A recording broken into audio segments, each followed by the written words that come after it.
अस्सलामुअलैकुम, very very good morning to all of you. New Pakistan में आप तमाम देखने वालों को खुशामदीद कहती हूँ। प्रोग्राम का आगाज करेंगे आज की टॉप स्टोरी के साथ और खबर है सियासत के मैदान से। ऑपोजिशन लीडर हलीम आदिल शेख, जिनको मुसलसल कानूनी कार्रवाई और कानूनी पेचीदगियों का सामना करना पड़ रहा है और उन पर कई तरह के मुकदमात दर्ज हैं और इन्हीं मुकदमात के तहत उनको जेर हिरासत रखा गया है। महकमा एंटी करप्शन ने जमीनों में खुर्द-बुर्द के मुकदमा दर्ज करने के साथ महकमा एंटी इंक्रोचमेंट के अफसरान को धमकी देने पर दहशतगर्दी का मुकदमा भी दर्ज किया है और एक मुकदमे में जमानत मंजूर होती है तो दूसरे मुकदमात में इनको गिरफ्तार कर लिया जाता है। लेकिन नाज़रीन, यहाँ पर एक सवाल पैदा होता है कि क्या गिरफ्तारियों से हल निकलते हैं? क्या माजी में गिरफ्तारियों से हल निकले हैं? क्या मुकदमात बनाकर जुल्फिकार अली भुट्टो को तोड़ा जा सका? माजी की मिसाल देख लेते हैं ना, जहाँ पर मियां नवाज शरीफ को जब जिला वतन किया गया, जब उनको जिला वतनी काटनी पड़ी, तो क्या इससे मुस्लिम लीग नून खत्म हो गई या उनकी सियासत खत्म हो गई? और ना ही इन गिरफ्तारियों से पीटीआई को नुकसान पहुंचाया जा सकता है। हलीम आदिल शेख की बेटी आयशा हलीम हमारे साथ इस वक्त प्रोग्राम में मौजूद हैं, उनसे बात करते हैं और इस वक्त सिचुएशन क्या है वो जानते हैं। Ayesha, thank you so much, आपने हमें ज्वाइन किया इन प्रोग्राम। बहुत सारी वीडियोस मंजर आम पर आ रही हैं, सोशल मीडिया पर वायरल है, उनमें हम देख सकते हैं कि हलीम आदिल शेख साहब तशद्दुद की शिकायत करते हुए दिखाई दे रहे हैं। तो जेल में किस किस्म का सलूक उनके साथ किया जा रहा है? अस्सलाम वालेकुम, thank you very much for having me. मैं आपको आपके क्वेश्चन का आंसर देने से पहले अभी 10 मिनट पहले की आपको अपडेट देती हूँ। अभी हमें पता चला हलीम आदिल शेख जुडिशियल कस्टडी में थे, सेंट्रल जेल में थे। हमें 10 मिनट पहले मालूम हुआ कि उनको मलीर कोर्ट बुलाया गया, पेश किया गया। उनको जज ने, बिकॉज पुलिस के कस्टडी में उनको टॉर्चर किया गया था, उनको पूरी रात उनको भूखा रखा गया था। जिस दिन वो जेल में पेश हुए थे, जिसकी वीडियोस वायरल हो रही थी, जहां वो नीम बेहोशी की हालत में लेकर आए गए थे, वो इंक्रोचमेंट पुलिस की कस्टडी से लेकर आए गए थे। उनकी हालत, उनकी टांग की चोट देखकर कोर्ट ने ऑर्डर दिया था कि उनको जुडिशियल कस्टडी हो और ऑर्डर दिया था कि उनका मेडिकल ट्रीटमेंट हो।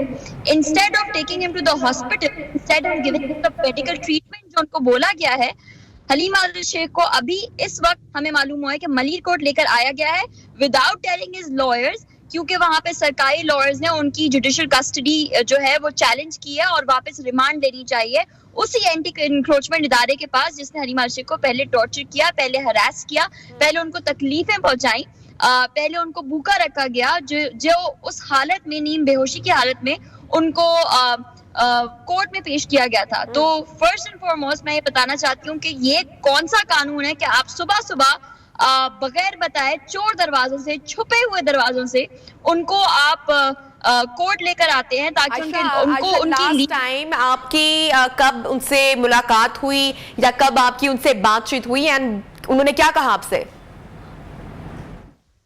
मेरी उनसे बात हुई जब मैं अपने बाप को देखने गई एक टेररिस्ट कोर्ट के अंदर, जहां पे उनको बार्ब्ड वायर्स के पीछे ऐसे केज में बंद किया हुआ था। जैसे जब आप जू जाते हैं तो किसी खतरनाक जानवर को नहीं बंद किया होता कि सबसे खतरनाक ये, उसी कोर्ट के अंदर नीचे Uzair Baloch without any handcuffs घूम रहा था। वहां मेरी अपने फादर से मुलाकात हुई और उसके बाद मलिक तब वो आए, उसकी वीडियोस, उसकी हर कोई देख सकता है कि किस तरह से एक पुलिस ऑफिसर उनका गला दबा रहा है, किस तरह से लेकर जा रहा है, किस तरह से उनको धक्के जा रहे हैं।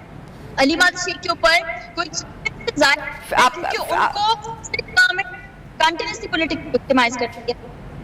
फिजिकली एंड मेंटली टॉर्चर किया जा रहा है।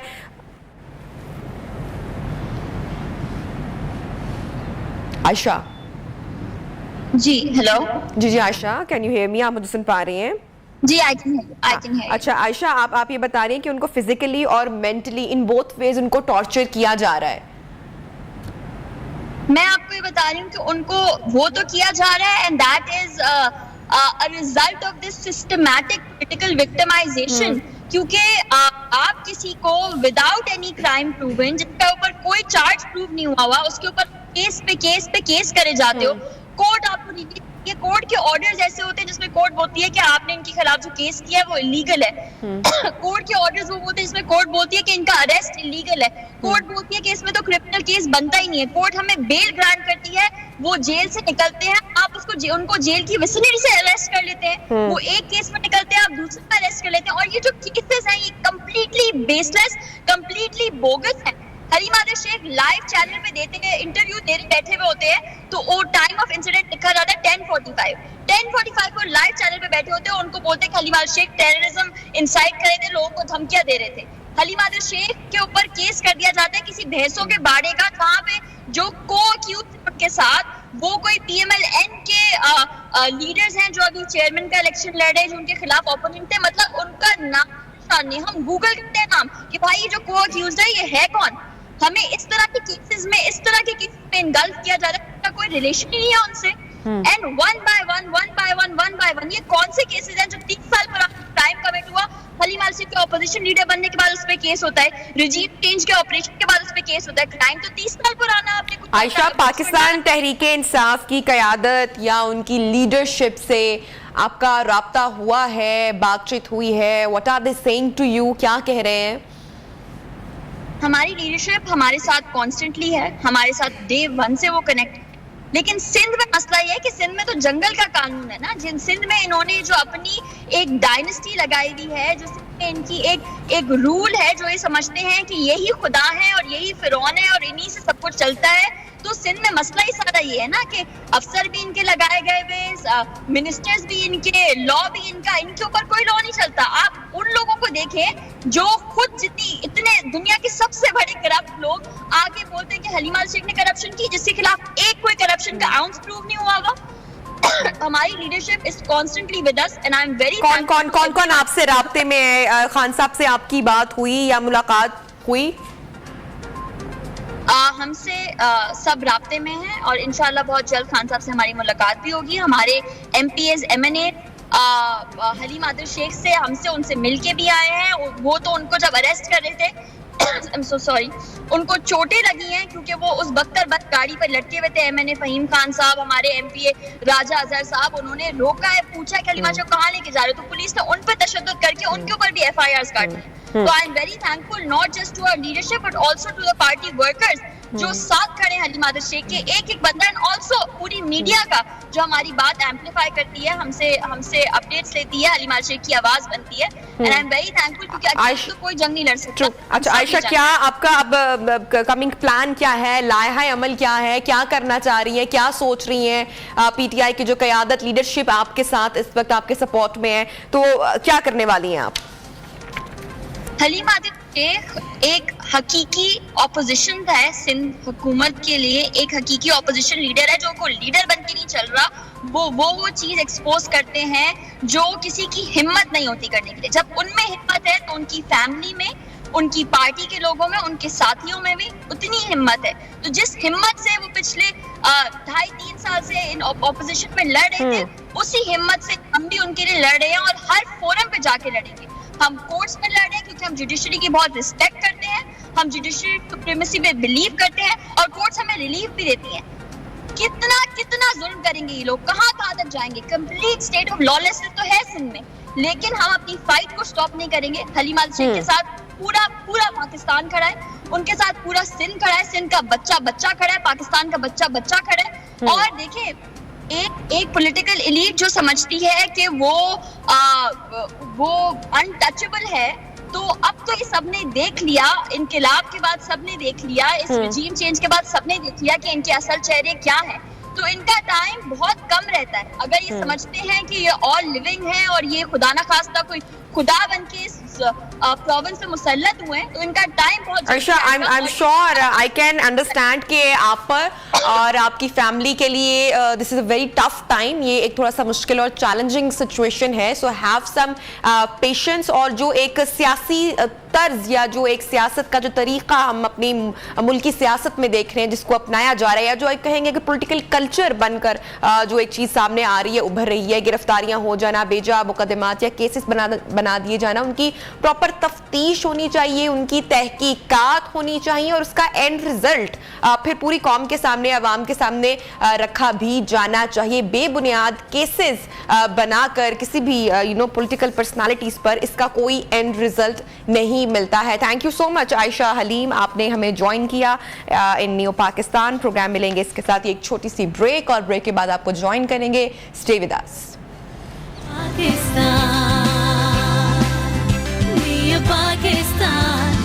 Pakistan,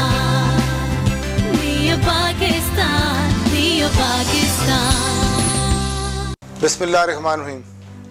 मेरे अजीज दोस्तों, इस वक्त पूरा पाकिस्तान वेलकम बैक। प्रोग्राम में न्यू पाकिस्तान में आपको खुश आमदीद कहती हूँ और अब कुछ बात करेंगे प्रोग्राम में सलाम मुतासरीन के हवाले से। और आई एम श्योर ये एक मुश्किल की घड़ी है, एक आफत की घड़ी है और इसमें हर पाकिस्तान वो जज्बा रखता है कि किसी तरीके से चाहे वो फाइनेंशियली हो या इमदाद की सूरत में हो, खाने की सूरत में हो, लेकिन किसी ना किसी तरह हम सब ये जज्बा रखते हैं कि जो सैलाब मुतासरीन हैं उनके लिए हम कुछ कर गुजरें, हम उनके लिए कुछ करें। जो लोग नहीं जा सकते ऐसी वो ऑर्गेनाइजेशन के साथ कनेक्ट हो सकते हैं, उन NGOs के साथ कनेक्ट हो सकते हैं जो कि सैलाब मुतासरीन तक पहुंच रही हैं और किसी ना किसी सूरत में उनकी इमदाद कर रही हैं। और इसी तरह सलाम मुतासरीन के लिए private sector universities of Pakistan भी काम कर रहा है। इसके साथ साथ all Pakistan association of medical and dental institutions की जानिब से मुल्की सतह पर इमदादी कार्रवाइयां जारी हैं। पाकिस्तान को दुनिया भर में इंसान दोस्ती और बेलौस रजा कराना खिदमात के लिए जाना जाता है। जब भी मुश्किल का वक्त आया, जब भी मुसीबत की घड़ी आई है, हम अपने हमवतनों के लिए, अपने पाकिस्तानी बहन भाइयों के लिए उनको कभी हमने तनहा नहीं छोड़ा। और इस वक्त भी हमारे वतन अजीज को बदतरीन सैलाबी सूरत हाल का सामना करना पड़ रहा है। हमारा मुल्क तबाही से दो चार है और इस आफत की घड़ी में हम अपने हमवतनों को इमदाद पहुंचाने के लिए एप्सेप और पामी ने सुपीरियर फाउंडेशन के ताउन से mission SR flood relief fund कायम किया है। आप तमाम देखने वालों से गुजारिश है कि आप इसका हिस्सा बने और बढ़ चढ़कर जितनी भी हो सके आप सपोर्ट कर सकते हैं। इस नोबल कॉज में आप जरूर कीजिए। इसी हवाले से बात करेंगे। हमारे साथ मेहमान आज के सेगमेंट में मौजूद हैं doctor Aurangzeb Khan, secretary general एप्सेप और वाइस प्रेसिडेंट पामी गजनफर अली साहब। डॉक्टर औरंगजेब साहब, सबसे पहले तो ये तबाही का वक्त है, आफत का वक्त है। एप्सेप और पामी की जो काविश है सुपीरियर ग्रुप के ताउन से, मैं चाहूंगी कि आप उसको हाईलाइट करें ताकि जितने लोग आपको इस वक्त फर्स्ट टाइम सुन रहे हैं वो भी आपके साथ कनेक्टेड हो और मैक्सिमम इमदाद या सपोर्ट हम सैलाब मुतासरीन तक पहुंचा सकें। तो मिशन एसआर के बारे में हमें सबसे पहले बताइएगा। बिस्मिल्लाहिर्रहमानिर्रहीम। क्या मेरी आवाज आ रही है? बिल्कुल क्लियर आ रही है सर।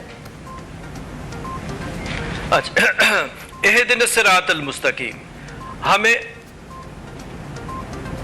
जी सर आप फरमाइए। अच्छा ठीक है, मैंने कहा आप एक्शन आ रहा, तो मैंने कहा हमारी तस्वीर नहीं आ रही, तो मैं सोचता हूँ नहीं सर, आपको सब देख रहे हैं, तस्वीर आप तक नहीं आ रही, लेकिन तमाम पाकिस्तानी आपको इस वक्त देख भी रहे हैं और आपको सुन भी रहे हैं।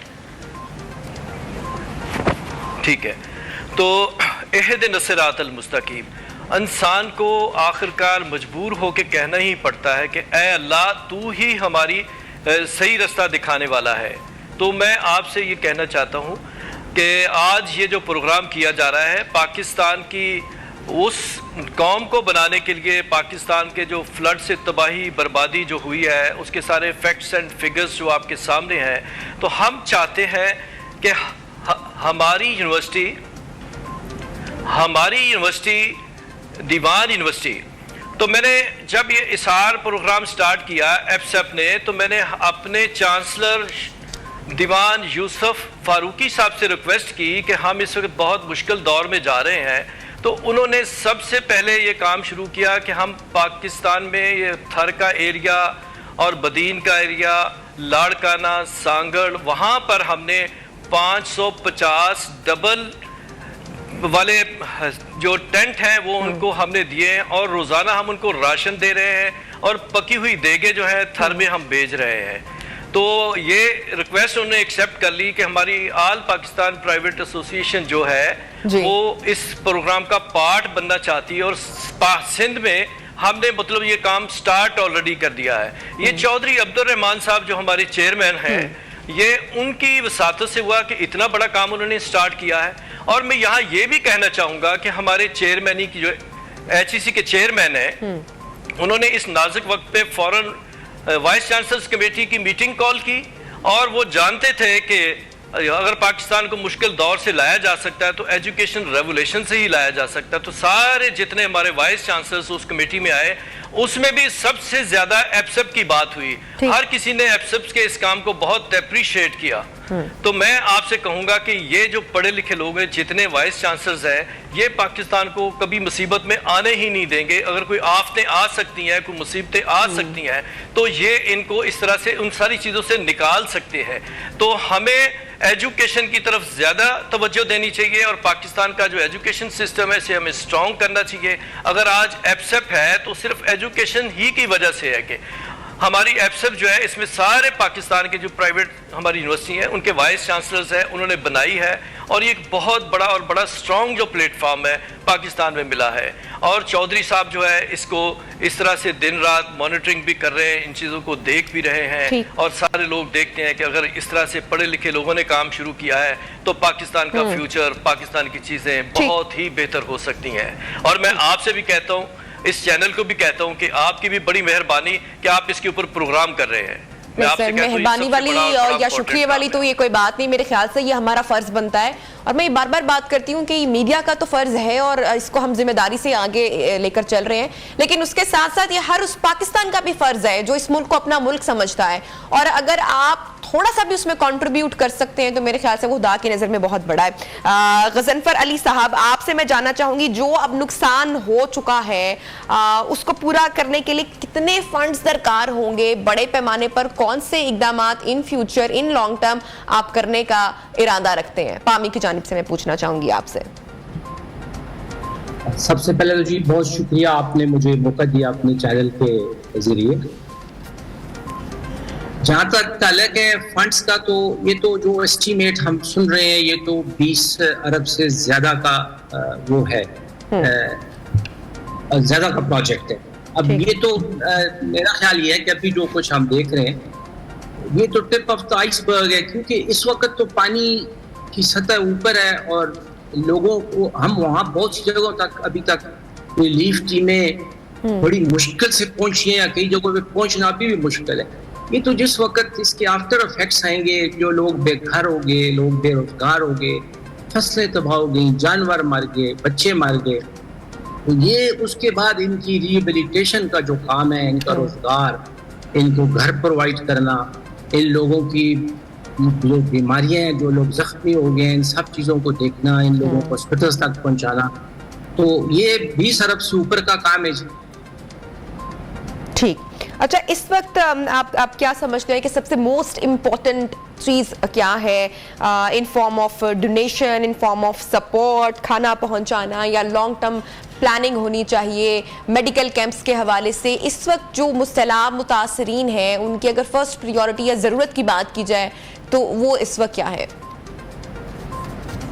देखिए जी, 4-5 चीज़ें टॉप प्रायोरिटी है।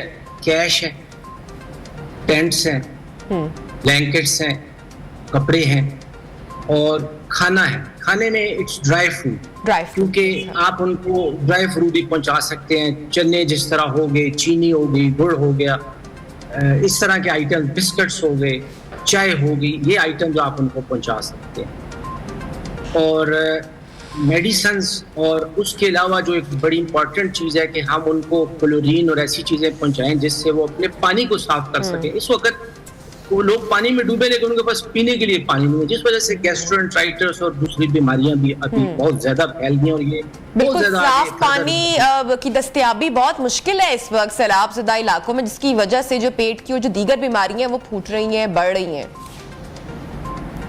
उसमें अगर इनको हम क्लोरीन पहुंचा दें, साथ हमारी तरफ से इनको डायरेक्शन तरीकाकार समझा दिया जाए। इसके अलावा लोकली फटकड़ी अवेलेबल है, वो बहुत अच्छा एक उसका इस्तेमाल है पानी की सफाई में, जिस तरह क्लोरीन से हम पानी साफ कर सकते हैं। तो हर एक तक मिनरल वाटर पहुंचाना बड़ा मुश्किल हो जाता है, लेकिन हर एक को ये चीजें पहुंचानी कंपैरेटिवली आसान है। ये जरूरी चीजें हैं जो इस वक्त, प्लस मेडिकल एड, उसमें मेडिकल एड में इनको हम जो छोटी मोटी इमरजेंसी एड है, पट्टियां पहुंचा दें, मरहमें पहुंचा दें, दर्द की दवाइयां पहुंचा दें, एंटीबायोटिक्स पहुंचा दें, एंटीसेप्टिक्स पहुंचा दें इनको। ठीक है डॉक्टर औरंगजेब, सिंध में जारी इमरजेंसी के बाद बहाली के ऑब्वियसली बड़े इकदामात भी किए जाएंगे, अभी भी काम हो रहा है। पामी और एफसेप की बड़ी ज़बरदस्त काविश है, बहुत अच्छे से काम करे। आपका नेटवर्क कितना वसी है, कितना बड़ा है, ताकि इमदाद की तरसील के लिए आसानी हो? किसी किस्म के कोई चैलेंजेस आप समझते हैं कि कोई रुकावट अभी, कोई मुश्किल, कोई हर्डल जिसका सामना करना पड़ रहा हो?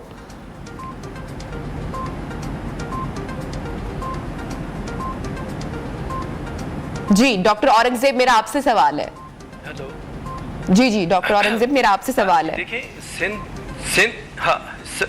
देखिए मैडम, ये जो सिंध का पार्ट है इसको हमने बताया कि ऑलरेडी हमने स्टार्ट कर दिया है।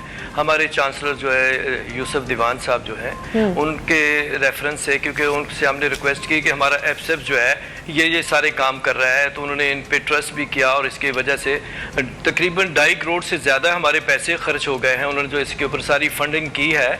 हम कल कुछ हमारी एक टीम गई सांगड़, कल सुबह हमने भेजा तो कल 6 बजे तक सूरज ग़रूब हो गया, तो बड़ी मुश्किल से पहुंची है।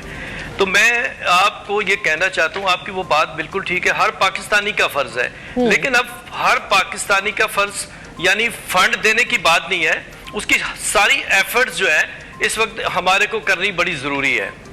हम चाहते हैं कि जो एफसेप ने काम किया है ये एक समझें कि इससे बड़ा दुनिया में पाकिस्तान का कोई काम नहीं है। दुनिया की इमदाद आने में तो बहुत टाइम लगेगा, लेकिन एफसेप ने अभी आपके सामने ये सारे लोगों को बताया। मैंने उस वक्त भी बताया कि HEC के हमारे जितने वाइस चांसलर, उन्होंने भी एफसेप के रेफरेंस से सारी चीज़ों को स्टार्ट किया है। ये एफसेप जो काम कर रही है, तो आप सोच रहे हैं कि ये एक रहनुमाई लोगों को मिल रही है कि हाँ, जो पढ़े लिखे लोग हैं वो किसी फ्लड से, किसी जंग से, किसी से नहीं डरते, उसका मुकाबला करते हैं और उससे इन चीज़ों को, मुश्किलात से अपने मुल्क को भी निकाल सकते हैं, अपने अवाम को भी निकाल सकते हैं। मुझे अल्लाह से पूरी उम्मीद है कि हमारा जितना भी ये काम सिंध में हो रहा है, हम तो गोटकी तक सारी चीज़ें सप्लाई कर दी हैं और हम चाहते हैं कि किसी को कोई ज़रूरत हो तो चौधरी साहब से भी रब्ता कर सकते हैं। मैं एज ए सेक्रेटरी जनरल एफसेप्स की तरफ से कहता हूं कि आप हमसे भी रब्ता कर सकते हैं। हम आपके हर मुश्किल में, कहीं मेडिसिन चाहिए हम आपको मेडिसिन वहां पहुंचा सकते हैं। अगर आपको कोई टेंट चाहिए, टेंट हमने बहुत क्वालिटी के ख़रीदे हैं। वो मार्केट में 28,000 रुपये का वो टेंट मिलता है, लेकिन हमने डायरेक्ट फैक्ट्री से उठाया, उसको 22,500 रुपये में ख़रीदा है। हमने जो शीट्स लिए हैं वो बहुत अच्छी क्वालिटी की ली है। हमने राशन के बैग बना करके दिए हैं। मैं आपको एक बड़ा अच्छा वाकया सुनाता हूँ कि वहाँ पे एक आदमी मिला, हमारा बंदा मोटरसाइकिल पे उसके लिए राशन लेके जा रहा था। हमने मोटरसाइकिल लोगों को भी लगाया हुआ कि जहाँ गाड़ियाँ नहीं जा सकती मोटरसाइकिल जाए। तो उन्होंने बड़ा अच्छा किया कि लोग ज़्यादा हो गए तो एक ही बैग बचा था, तो उन्होंने कहा कि ऐसे करें हम 4 हिस्सों में हमें बटा दें। किसी ने ये नहीं कहा कि लेके भाग जाए। ये मैं पाकिस्तानी कौम को कहता हूँ, उसमें हम वतनी पैदा हो गई है इस सैलाब की वजह से। उसे दूसरे का दर्द नज़र आ गया है। हम चाहते हैं कि ये जब तक दर्द नहीं पैदा होगा, पाकिस्तान नहीं बनेगा। पाकिस्तानी की शनाख्त जो है, हम दूसरे पाकिस्तानी का एहसास करने का नाम।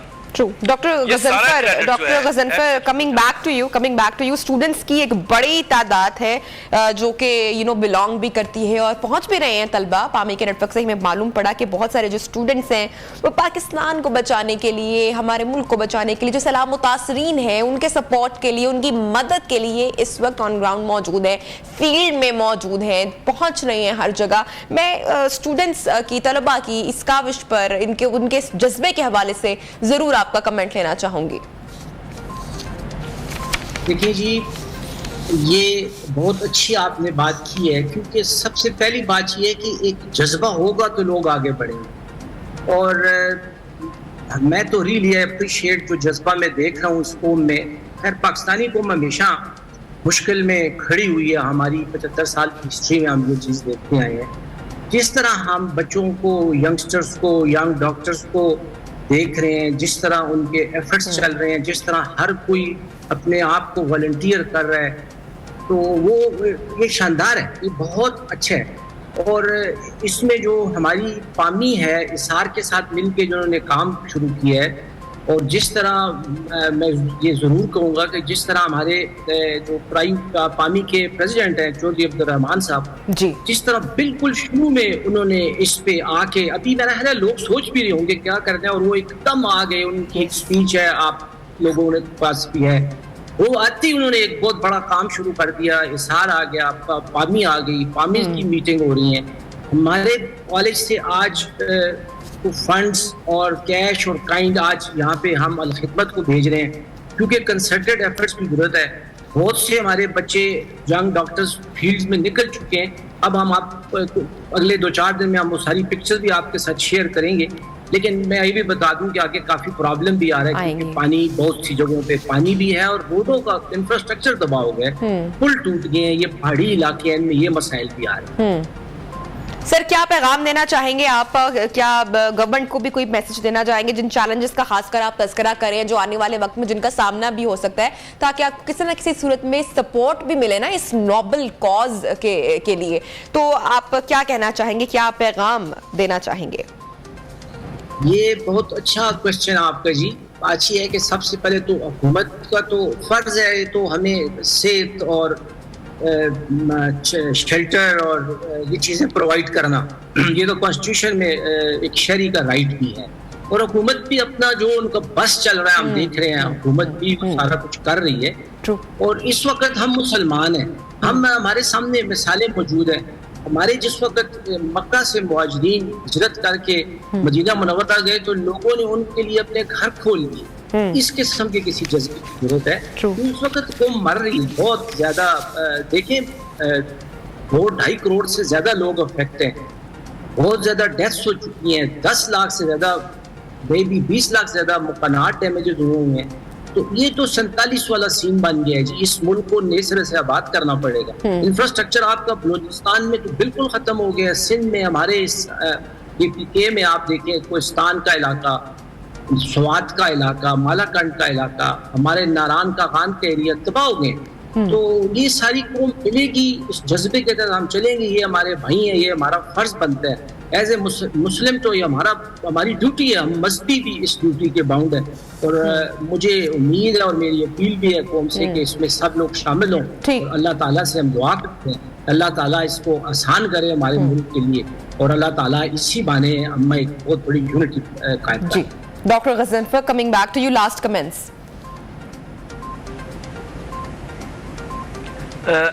देखिए, मैं आपसे यही कहना चाहता हूँ कि मैंने जितना जज्बा देखा है और मैंने जैसे आर्मी को काम करते हुए देखा, जिस तरह से मैंने इस कौम को काम करते हुए देखा, तबाही तो सबने देखी है, लेकिन इस तबाही को बचाने के लिए मैंने देखा कि पाकिस्तानी कौम जो है उठ खड़ी हुई है।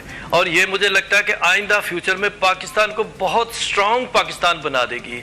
हमारे स्टूडेंट जो है वो बड़ा वॉलंटरी काम कर रहे हैं, जा रहे हैं, हमारे यहाँ फैकल्टी मेंबर्स जा रहे हैं, हमारी जहाँ जहाँ इंडस्ट्री है, घोटकी में है, सक्खर में है, हमारी यहाँ ठट्ठा में, सजावल में, हमारे वहाँ हेल्थ सेंटर हैं, सारे हेल्थ सेंटर पे लोगों को लाया जा रहा है। वहाँ हमारे हेल्थ सेंटर की जितनी टीमें हैं वो लोगों के पास जा रही हैं। हैदराबाद में हमारे वहाँ एक, जहाँ भी इंडस्ट्री है वहाँ एक स्कूल है इंटर लेवल तक, और वहाँ पे एक हेल्थ सेंटर है। हमारे पास तो इतने अच्छे हेल्थ सेंटर हैं जिसमें डायलिसिस भी होता है। अभी सारे काम छोड़ करके हमने पूरे हेल्थ सेंटर जो है उनको इस काम पे लगाया हुआ कि किसी को दवाई चाहिए, किसी को मेडिसिन चाहिए, कोई आ रहा है तो उसको हम वहाँ पे एडमिट भी कर रहे हैं अपने हेल्थ सेंटर में।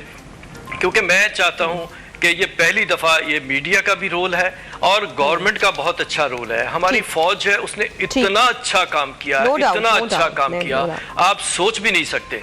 बिल्कुल, हमारी तो मैं ये क्रेडिट जो है मैं अपनी वो फील्ड में मौजूद है, उन्होंने बढ़ चढ़कर हिस्सा लिया। लेकिन इसके साथ साथ sir, hats off to you, your team, आपके नेटवर्क को, पामी को, एप्सेक को, जो कि फील्ड में मौजूद है।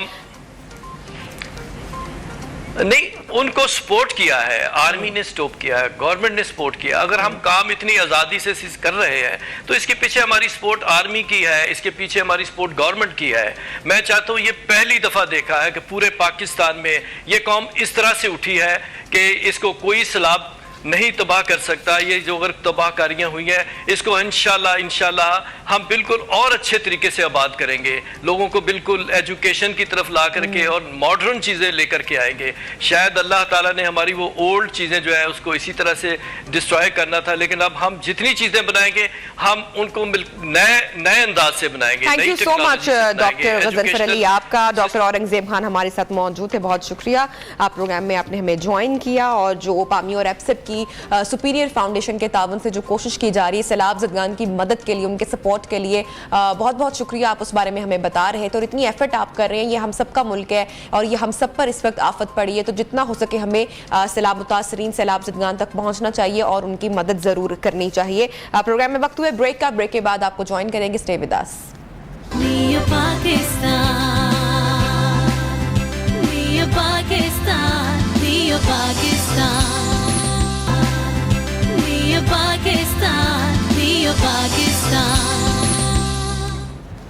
Welcome back. न्यू पाकिस्तान में आप तमाम देखने वालों को खुशामदीद कहती हूँ। और जैसा कि आपको मालूम है कि हमारा मुल्क इस वक्त सैलाब की तबाही से दो चार है, मुल्क आफत ज़दा करार है और एक बड़े पैमाने पर तबाही हुई है और मुल्क के मुख्तलिफ हिस्सों को सैलाब ने नुकसान पहुँचाया है और बहुत सारी ज़िंदगियाँ मुतासर हुई हैं, बहुत सारे घर मुतासर हुए हैं। ऐसे में जब ये सैलाब टकरा रहा था नौशहरा से, तो वहाँ पर अब जो दबंग लेडी हैं उन्होंने घर घर जाकर बहुत सारे लोगों को, मैक्सिमम एक एक शख्स को उन्होंने रेस्क्यू किया, वहाँ से निकाला, उन इलाकों से बाहर किया, महफूज मकामात पर पहुँचाया। घर घर ये नहीं और इन्होंने लोगों को अवेयर किया और वहाँ से स्केप किया।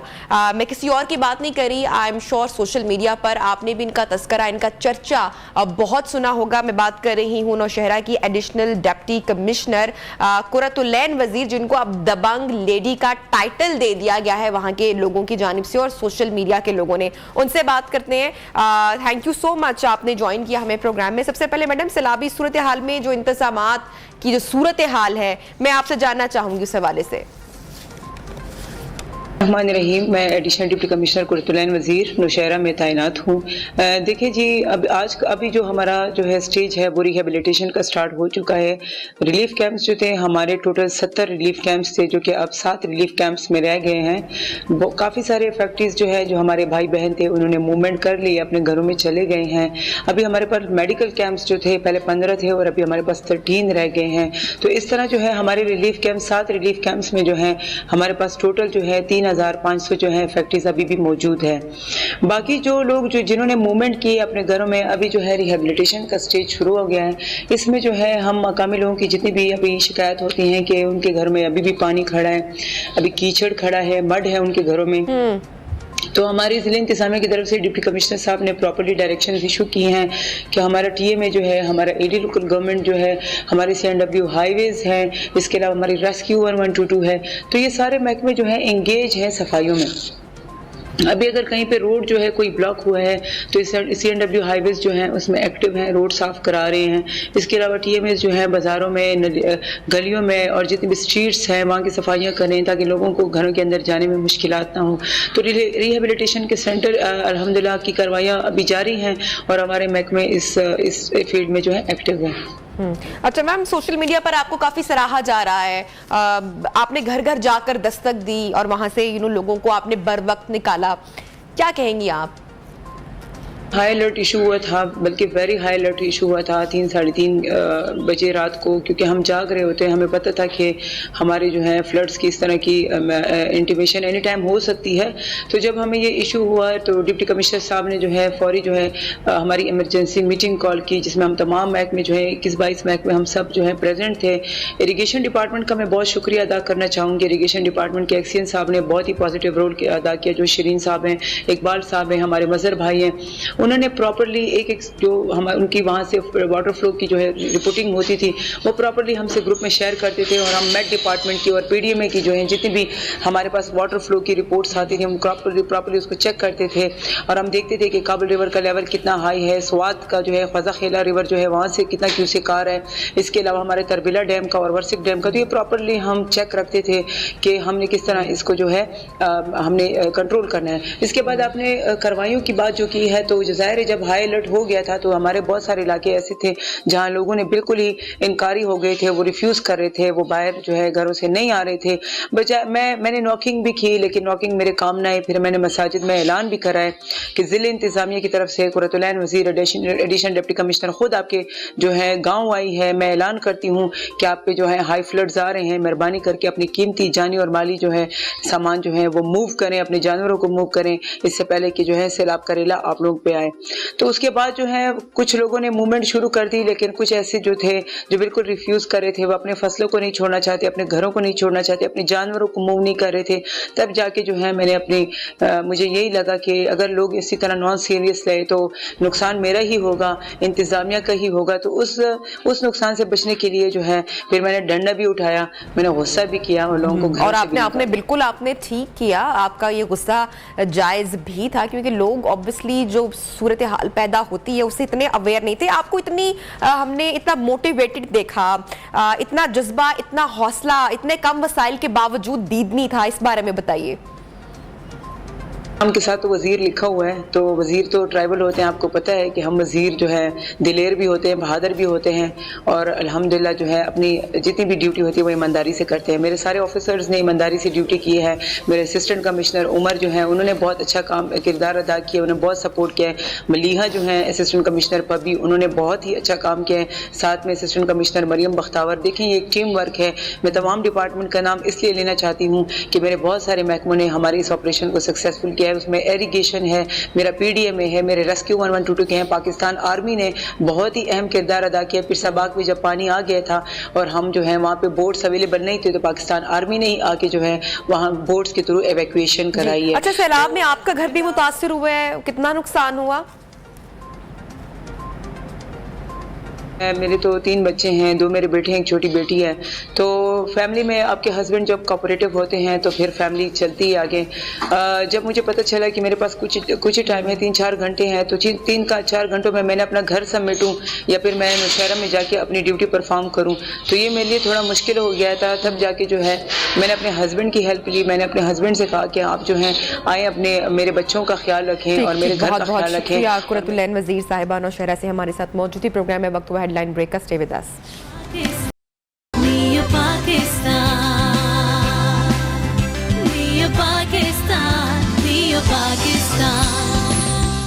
Welcome back. नाज़रीन, सैलाब ने तकरीबन पाकिस्तान में 3 करोड़ लोगों को मुतासिर किया है। कई गांव इस पानी में इसकी नज़र हो गए, किसी के जानवर बह गए, तो किसी के अपने कोई शख्स अपने किसी के जानवर मौत की आगोश में चले गए। सैलाब मुतासरीन के लिए जैसे दुखों के पहाड़ टूट गए हों। खुले आसमान तले ये लोग मसीहाओं की राह तकते रहे हैं।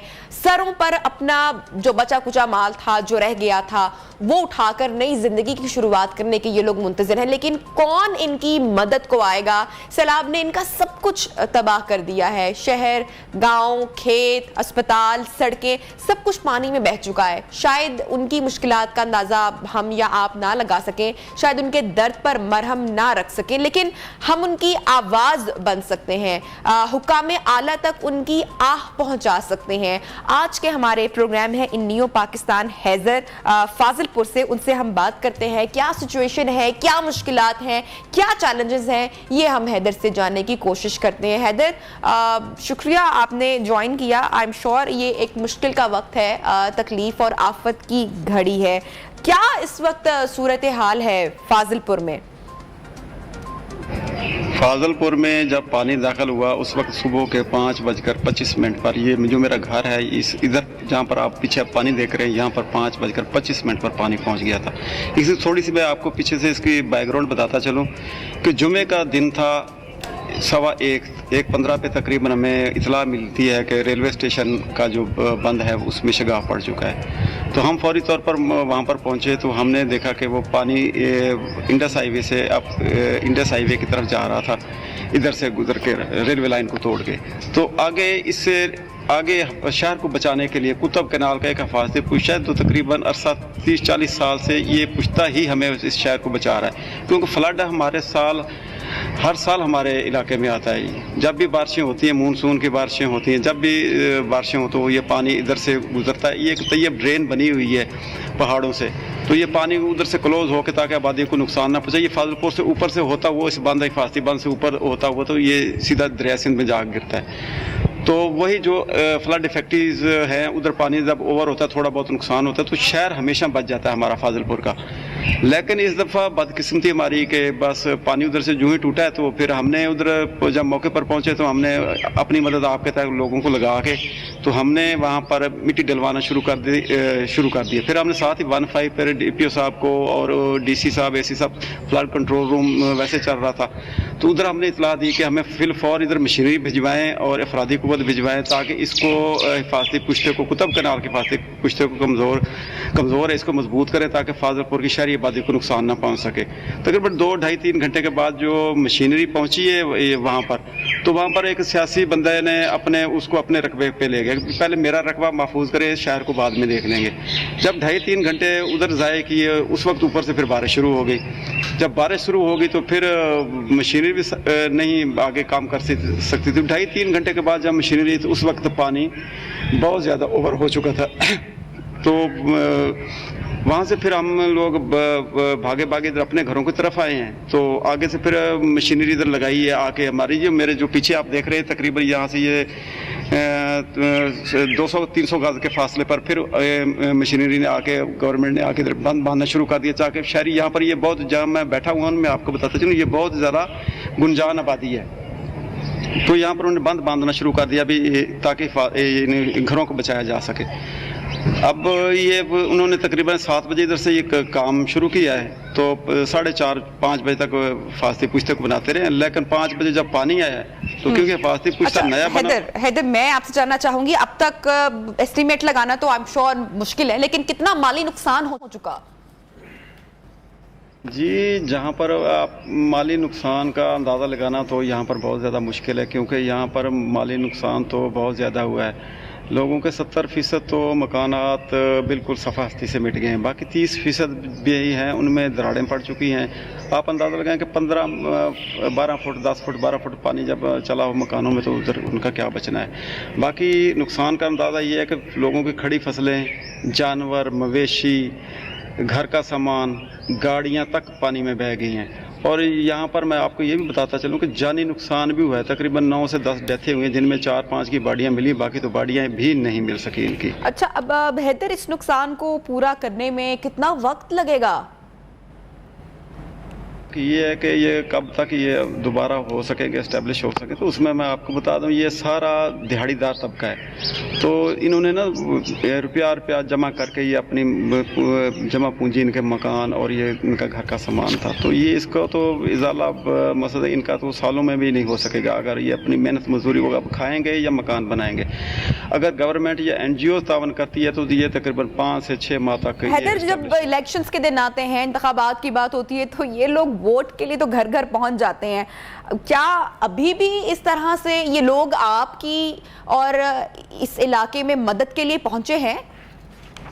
जी, मैं आपको बताता चलूं कि जिस तरह सियासी लोग इलेक्शन के दिनों में तो तांता बंधा होता है, रात के 1 बजे भी आके दरवाज़ा खटकाते हैं भी प्लीज़ हमें वोट दें। तो आज तो 15 दिन हो गए हैं, 20 दिन हो गए, इनका तो शक्ल नहीं हम लोगों ने देखी। तो एक हमारे सूबाई वज़ीर ख़ज़ाना मोहसिन लगारी साहब, वो इधर स्टेशन पर आए थे, तो फिर वो आगे से फिर गमो गुस्सा, तो उन्होंने उनको आड़े हाथों लिया। उन्होंने फिर उनका कहा कि आप इधर फ़ोटो सेशन के लिए आए हो, हमारी इमदाद को तो आपको तो नज़र नहीं आया। हम लोग अभी तक हम मर रहे हैं, भूख से मर रहे हैं, लोगों ने हमारी आके मदद की है, मुखैर हज़रात ने, NGOs ने, स्टूडेंट्स ने, तो आप अब इधर आए हो। तो फिर वो वहाँ पर भाग खड़े हुए, यानी उधर स्टे नहीं कर सके, उनका सामना नहीं कर सके। ठीक है हैदर, बहुत बहुत शुक्रिया, आपने हमारे प्रोग्राम के लिए टाइम दिया। फाजिलपुर से आपने हमें ज्वाइन किया और सैलाब की जो सूरत हाल है, जितना नुकसान हुआ है, उस हवाले से आप हमें बताए थे। और इस तकलीफ की घड़ी में हम आपके साथ हैं, हम हमारा चैनल, हमारी टीम और आई एम श्योर जो पूरी आवाम है, जो पाकिस्तानी है, जो मुहिब्बे वतन पाकिस्तानी है, वो आपके दर्द को, आपकी तकलीफ को समझ सकता है, आपको सुन रहा है। बहरहाल अल्लाह ताला ये मुश्किलें आसान करे आपके लिए, तमाम लोगों के लिए। तो एक जानिब जहाँ पर हमारे मुल्क में इतने चैलेंजेस का सामना करना पड़ा है, वहीं पर दूसरी जानिब हमारे जो खिलाड़ी हैं, हमारे जो प्लेयर्स हैं, वो मुल्क से बाहर मौजूद हैं ताकि अच्छा परफॉर्म कर सकें, हमारे पाकिस्तान के लिए कोई अच्छी खबर लेके आ सके थ्रू देयर परफॉर्मेंस, क्योंकि ज़िंदगी में दुनिया के सारे काम तो साथ साथ हैं और वो चलते ही रहने हैं। एशिया कप हो रहा है और एशिया कप के दूसरे मरहले के आगाज़ में अभी 2 दिन रहते हैं। मद्दा इससे पहले ही अगले राउंड के बारे में अंदाजे लगा रहे हैं कि क्या होगा। एशिया कप में बुध को इंडिया ने हांगकांग को शिकस्त दी थी और इंडिया की इस मैच में जीत के बाद अब आज पाकिस्तान और हांगकांग का मैच नॉकआउट तस्वर किया जा रहा है। अगर हांगकांग के खिलाफ पाकिस्तान आज ये मैच जीत जाता है तो पाकिस्तान एक मरतबा फिर से इतवार को अपने रिवायती हरीफ यानी कि इंडिया के खिलाफ मैच खेलेगा। That would be interesting. और अब देखना यह है कि क्या कौमी टीम आज हांगकांग को शिकस्त दे पाएगी और भारत के लिए क्या भरपूर तैयारी के साथ मैदान में उतरेगी। दुआएं तो बहुत हैं हमारी टीम के लिए, बाबर 11 के लिए। इसी हवाले से बात करेंगे, तज्जिया लेंगे। हमारे साथ मौजूद हैं हमारे मेहमान हाफिज इमरान साहब। बहुत शुक्रिया Imran for joining us in neo Pakistan. आज का मैच पाकिस्तान बमुकाबला हांगकांग किस तरह से देखते हैं, वीकनेस और स्ट्रेंथ दोनों पर बात करना चाहूंगी। देखिए, पाकिस्तान और हांगकांग का अगर आप ऑन पेपर्स देखते हैं तो कोई मुकाबला नहीं है। एक एसोसिएट मुल्क है, वो क्वालिफायर्स खेल करके एशिया कप का हिस्सा बना और मेन राउंड में वो दुनिया की बेहतरीन टीमों के खिलाफ खेल रहे हैं।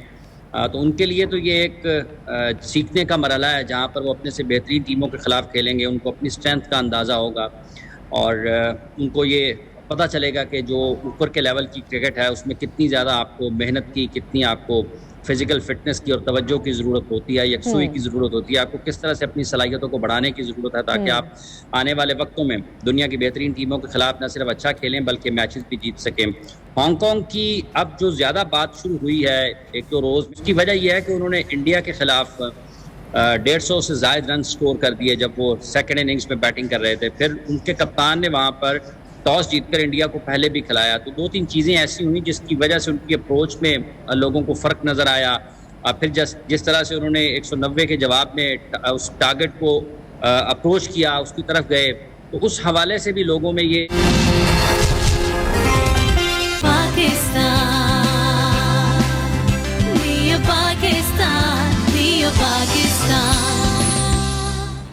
Welcome back. न्यू पाकिस्तान में आपको खुशामदीद कहती हूँ और अब कुछ बात कर लेते हैं आपकी हेल्थ के हवाले से, आपकी फ़िटनेस के हवाले से। सेहत का ख्याल रखना बहुत ज़रूरी है, उसके लिए वर्जिश का होना बहुत ज़रूरी है। खाने में थोड़ी सी एहतियात बरतना और थोड़ी सी वर्जिश कर लेना आपको एक सेहतमंद ज़िंदगी की जानिब लेकर चलता है। तो आज फ़िटनेस के हवाले से बात करेंगे। थोड़ी सी एफर्ट करनी चाहिए, चाहे वो घर में हो चाहे वो जिम में जाकर हो। तो फिटनेस एक्सपर्ट रहमान अब्बास हमारे साथ मौजूद हैं, उनसे हम ज़रा बात करते हैं। अस्सलाम वालेकुम, गुड मॉर्निंग रहमान, कहां पर हैं आप और खूब ख्याल रख रहे हैं आप अपनी फिटनेस का? जरा हमें भी थोड़ा सा गाइड कर दें, हेल्प। आज आपने मुझे यहीं पे पकड़ लिया ट्रेनिंग करते हुए जिम में ही। तो बहुत सी ऐसी बातें हैं जिसकी वजह से हमें खुद का ख्याल रखना चाहिए। आज स्पेशली इस वक्त मैं कार्डियो रूम में हूँ। अब नॉर्मली ये देखा जाता है कि कार्डियो में जो मशीन्स हम परचेज कर लेते हैं प्रोफेशनली और डोमेस्टिक लेवल, इनमें क्या डिफरेंस है? हम परचेज कर लेते हैं, पैसा लगा देते हैं, लेकिन किन चीज़ों का ख्याल रखना चाहिए? अभी मेरे सामने 2 बाइक्स है डिफरेंट, डोमेस्टिक लेवल भी आता है और प्रोफेशनल लेवल भी आता है, लेकिन रूल्स इसको कैसे हमने चलाना है वो बेसिक है। पैसा हम लगा देते हैं, खुद का ख्याल नहीं रखते कि क्या करना चाहिए, इसको कैसा चलाना चाहिए। होता ये है कि हम परचेज कर लेते हैं, फिर धड़ाधड़ एक ही टाइम पे एक ही चीज़ को लेकर चलना है, लेकिन बेसिक ट्रेनिंग, डाइट, उसको साथ लेके सभी चीज़ों को चलना है। अब मेरे सामने इस लाइन में 2 डिफरेंट बाइक्स हैं। क्या करना चाहिए, उसके बेसिक रूल्स क्या हैं, इसके साइड इफेक्ट क्या हैं, इसको मिस यूज अगर करें तो उसकी वजह से क्या इश्यूज आ सकते हैं, लेकिन गलत इस्तेमाल की वजह से। अपराइट बाइक है ये। अपराइट बाइक बेसिकली अगर आपके लोअर पोर्शंस हैं उसको स्ट्रॉन्ग करना है, या आपको स्पीड बढ़ानी है, कार्डियो करना है, हैमस्ट्रिंग बड़े हैं, ग्लूट्स बड़े हैं। नॉर्मली मैं आपको करके बताता हूं, इसको डिफरेंट एंगल से हम कर सकते हैं। फर्स्ट, एकदम आपने भागना नहीं है, नॉर्मल स्पीड से आपने चलना है ताकि बॉडी यूज टू हो जाए। एकदम नहीं बस अभी भाग जाना है, सारा कुछ कर लेना है। इसको स्पीड से आहिस्ता आहिस्ता अप करते जाएं। बिगिनर के लिए 5 मिनट, ये अपराइट बाइक है जिसको आपने करना है। फिर उसके बाद इसको स्लोली स्लोली अप लेके चलना है, इसको स्पीड अप करना है। अब जब आपके 5 मिनट्स हो जाएं, फिर इसको स्प्रिंट शेप में लेके चलना है। स्प्रिंट मींस कि आपने इसको लेवल अप करना है, कभी स्लो कभी डाउन कभी स्लो। इसको डाउन पोजीशन में sprint level up and down आपने करना है। जैसे फॉर एग्जांपल अभी एक नॉर्मल स्पीड, फिर उसके बाद हाई स्पीड, इसको स्प्रिंट कहते हैं। स्प्रिंट पोजीशन में आपने इसको लेके चलना है। अब जिनको बैक का इश्यू है, बैक स्टिफ रहती है, थाइज में पेन रहती है, नी की डेफिशिएंसी है बोन्स में, फिर ये अपराइट बाइक यूज ना करें। लेग पे प्रेशर आता है क्योंकि बैक सपोर्ट नहीं है, अपराइट है। जिन्होंने शेप अप करना है, स्ट्रॉन्ग करना है, उनके लिए ये परफेक्ट है अपराइट बाइक। अब मुझे बैक इश्यू है, मेरी थाइज हैवी है, तो फिर मुझे क्या करना चाहिए? उसके लिए स्पेशली नॉर्मली हम इसको कहते हैं seated bike. Seated bike, back support, मुझे स्टेमिना नहीं है, मेरी फ्लेक्सिबिलिटी कम है, तो हमने इसको कैसे लेके चलना है? इसको मैं आपको डेमो देता हूं। तो सेम इसी तरह आपने नॉर्मल स्पीड, बहुत ज्यादा आपने स्पीड अप नहीं करना, एक रिदम आपने लेकर चलनी है। डिफरेंट इसके हैं मॉडल्स, लेकिन वो कंपल्सरी नहीं है।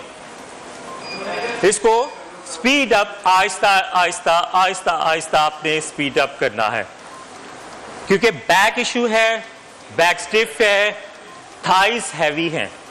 क्योंकि मोस्टली लोग बाइक करना चाहते हैं, लेकिन थाइज हैवी होने की वजह से मेरी बैक स्टिफ है, तो ये परफेक्ट है। इसको नॉर्मली हम कहते हैं सीटेड बाइक। अब इस पे डिफरेंट लेवल्स हैं, बहुत टेक्निक के।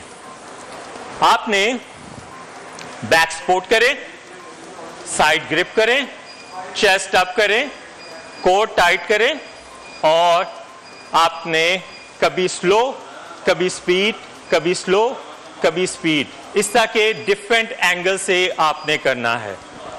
अब जब आपका लेवल बढ़ जाता है, बहुत खास सवाल, चीजें हम परचेज कर लेते हैं, पैसा हम लगा देते हैं, लेकिन उसके डिफरेंट रूल्स, उसको कैसे हमने फॉलो करना है।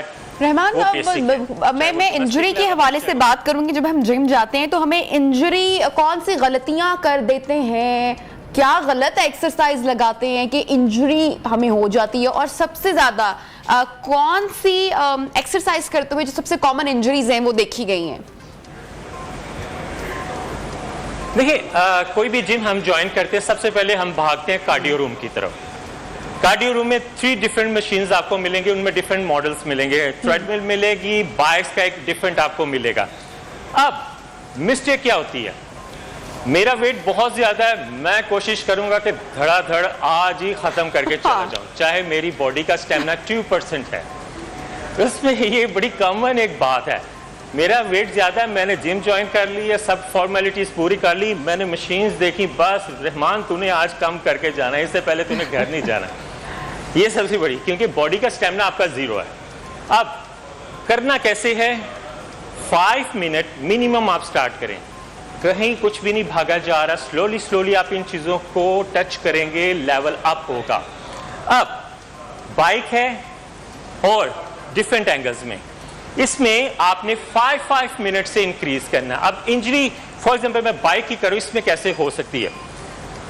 मेरा लोअर पोर्शन हैवी है, मेरी बैक स्टिफ है, बैक कर्व रहती है, पेट आगे बढ़ा हुआ है, इतना ज्यादा मैंने इकट्ठा कर लिया है, तो मैं इसको स्टार्टिंग में 15 मिनट्स के लिए मैं यूज करना शुरू कर दूंगा, जो सबसे बड़ी मिस्टेक है। अब इसमें मैं यूं बैठा रहूंगा, मेरे स्पाइनल पे स्टिफनेस आएगी, मेरे ग्लूट्स पे प्रेशर आएगा, और मैं किए जा रहा हूं, क्योंकि मैंने कहीं देखा था, किसी से पूछा नहीं था, मैंने देखा था कि बाइक करने से ऐसा होता है। वो लेवल कैसे अप हुआ, हम उस लेवल तक कैसे पहुंचे। तो इसलिए ट्रेडमिल्स चाहे बाइक्स है, उनके बेसिक रूल्स हैं, इंजरी से आपने बचना है, हर चीज को टाइम लगता है। उसका बेस्ट वे ये है, मेरी थाइस नॉर्मल है, मैंने इसको स्ट्रॉन्ग करना है, टोन अप करना है, तो देन परफेक्ट इसको नॉर्मली 5 स्पीड्स में आपने लेके चलना है कि रिदम के साथ। इसके डिफरेंट पैनल्स होते हैं, डोमेस्टिक पे भी, कमर्शियल पे भी। अच्छा रहमान, यहाँ पर ये तो जरूर गाइड कर देना कि इतनी सारी मशीनें देख के जो हम फैसिनेट हो जाएंगे और आज ही सारी एक्सरसाइज कर देंगे। I totally agree with that, लेकिन यू नो थोड़ा सा अपना मुंह भी तो बंद करना पड़ेगा, मतलब खाने के हवाले से थोड़ा सा कंट्रोल करना पड़ेगा। तो वो कौन सी चीजें हैं जो आपने अवॉइड करनी है और फिर जाकर ये एक्सरसाइज का फायदा होगा ना इतना? यस एग्जैक्टली, मैं तो असल वो भूल ही गया, क्योंकि मशीनों में जब आता हूँ तो मशीनों के बारे में बताना शुरू कर देते, लेकिन कहानी तो किचन से शुरू होती है। सबसे पहले अगर आपने कार्ब खाना है तो ट्रेनिंग से पहले पहले आपने कार्ब खाना है, इस बात को आप और रहमान बता दें कि कार्ब्स एक्चुअली है क्या? बहुत सारे लोगों को पता भी नहीं होगा कि वो कितना कार्बोहाइड्रेट, कितने कार्ब्स ले रहे हैं। 2 डेकेड्स प्रोफेशनली काम करते करते प्रोटीन, कार्ब, इन चीजों का लोगों को अवेयरनेस नहीं है। अब नॉर्मली कार्ब, हेल्दी कार्ब कौन से हैं? आप ओट में ले सकते हैं, आप दलिया में ले सकते हैं, आप राइस में ले सकते हैं, आप पोटैटो में ले सकते हैं, स्वीट पोटैटो में ले सकते हैं, या आपके नट्स वगैरह डिफरेंट्स आते हैं, आप उसमें ले सकते हैं। बेस्ट कार्ब जो आपको एनर्जी बूस्टर दे वो है फ्रूट्स, जो नेचुरली आपका इंसुलिन लेवल अप करते हैं, उसके बाद नेचुरली कार्ब्स मिलते हैं, आप अच्छा फील करते हो। अब इसको बैड शेप में आप चले जाओ, आप डिफरेंट जो बर्गर, डिफरेंट जैसा कि चीज़ी चीज़ें मिलती हैं, जिन्होंने बर्न नहीं होना, सिर्फ दिल को, जुबान को तसल्ली होगी कि यस मैंने इतना बड़ा एक बर्गर खा लिया, इतने ऑयली फ्राइज खा लिए, उसके बाद नथिंग। उसको अब खा भी आप लेते हो तो बर्न कैसे करना है? बर्न करने के लिए मेरे हिसाब से ना 2 आवर्स आपको दबा के। बिल्कुल Rahman, thank you so much, आपने इतनी जबरदस्त टिप्स हमारे साथ शेयर की।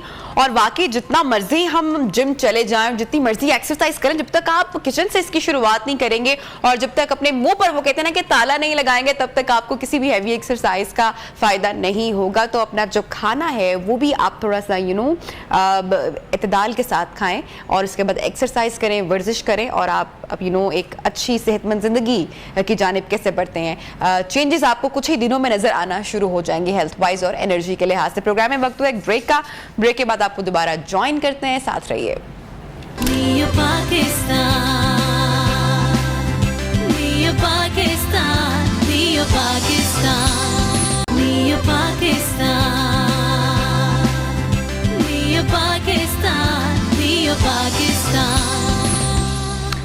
वेलकम बैक, प्रोग्राम में खुशामदीद। और अभी आपको लिए चलेंगे रूअफ़ज़ा के किचन में। लेट्स सी कि आज हुमा क्या बना रही हैं। हुमा,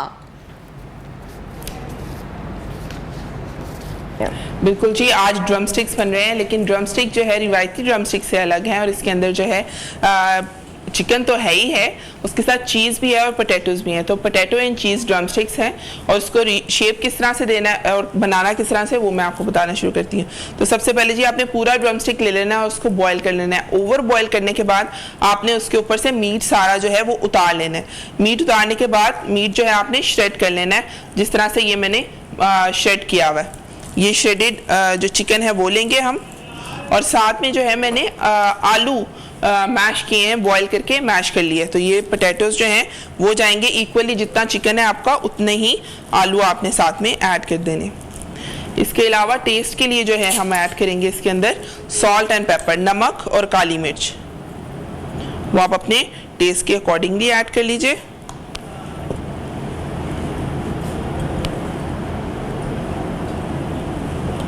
और कोई सा हर्ब, मेरे पास ओरिगेनो था, ओरिगेनो जो है वो हम 1/4 जो है स्पून के करीब वो साथ में ऐड कर लेंगे।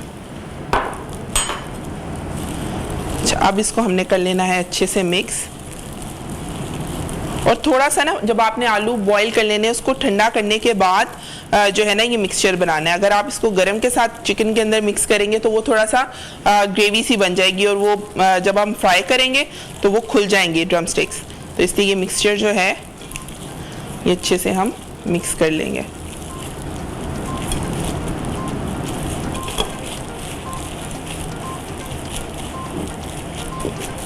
अच्छा, अब जो चीज़ है वो इस सबसे लास्ट पे हमने इसके अंदर ग्रेडा चीज़ जो है, मोज़रेला चीज़ ले लें आप, चेडर चीज़ ले लें, मैंने मोज़रेला चीज़ यूज़ की है क्योंकि फ्राइड आइटम्स में जब उसको आप फ्राई करने के बाद खोलेंगे तो बड़ा प्यारा सा उसका टेक्सचर आता है। तो ये जो ड्रम स्टिक है, इसकी हड्डी के ऊपर सबसे पहले हमने जो है चीज़ लगानी है इस तरह से,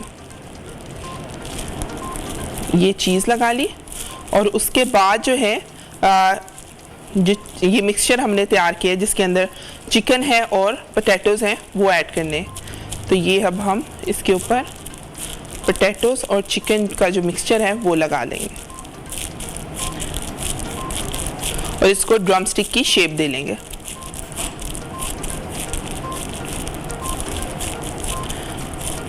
ये ड्रम स्टिक हमारी तैयार हो गई और इसको अब हमने कोट करना है। अंडा मैंने बीट करके रखा हुआ है और उसके बाद जो है इसको जो भी आपने सारे ड्रम स्टिक्स को मैंने ऑलरेडी तैयार कर ली हुई है, लेकिन आपने क्या करना है जी, ये ड्रम स्टिक तैयार होगी उसके बाद इसको कोट करना है अंडे के साथ और अंडे के साथ कोट करने के बाद आपने इसके ऊपर ब्रेड क्रम्ब लगा लेने। ये रहे ब्रेड क्रम्ब और ये कर लेंगे हम ब्रेड क्रम्ब की कोटिंग। अगर आप ज़्यादा क्रिस्पी करना चाह रहे हैं तो इसको आप 2 दफ़ा भी कोट कर सकते हैं।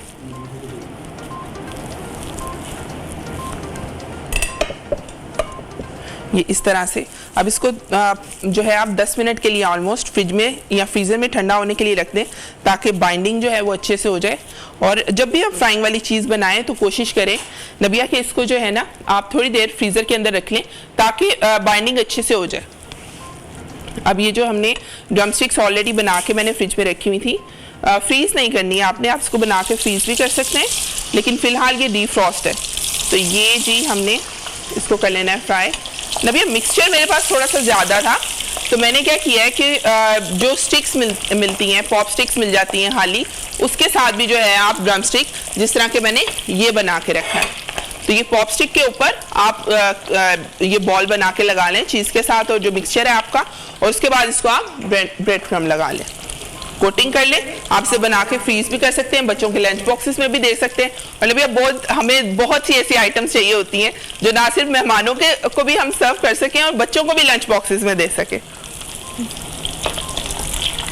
तो इसको हम गोल्डन ब्राउन जो है कलर में फ्राई कर लेंगे।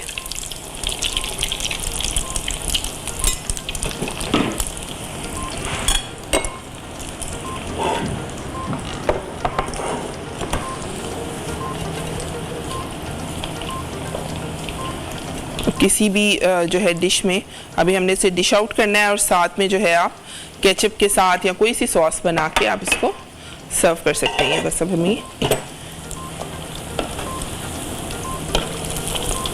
एक दफ़ा मैं फिर से रिपीट कर देती हूँ रेसिपी नबिया, और उसके अंदर आपने क्या करना है जी, मैश पोटैटो ले लेने हैं, जो ड्रम स्टिक्स हैं उसको आपने बॉयल कर लेना है और बॉयल करने के बाद शेड कर लेना है, मीट उसका सारा उतार लेना है। मीट उतारने के बाद जो उसकी हड्डियाँ होंगी उसके साथ आपने चीज़ पहले बाइंड करनी है और जो मिक्सचर है, मिक्सचर के अंदर आपने जो बनाना है उसके अंदर सॉल्ट, पेपर और कोई सा हर्ब ऐड कर लीजिए, बॉल बना के उसके ऊपर लगाइए, ड्रम स्टिक की शेप दे लीजिए, उसके बाद उसके ऊपर अंडा कोट कर लें, उसके साथ जो है ब्रेड क्रम्ब कोट कर लें, उसको जो है आप फ्राई करके सर्व कर सकते हैं।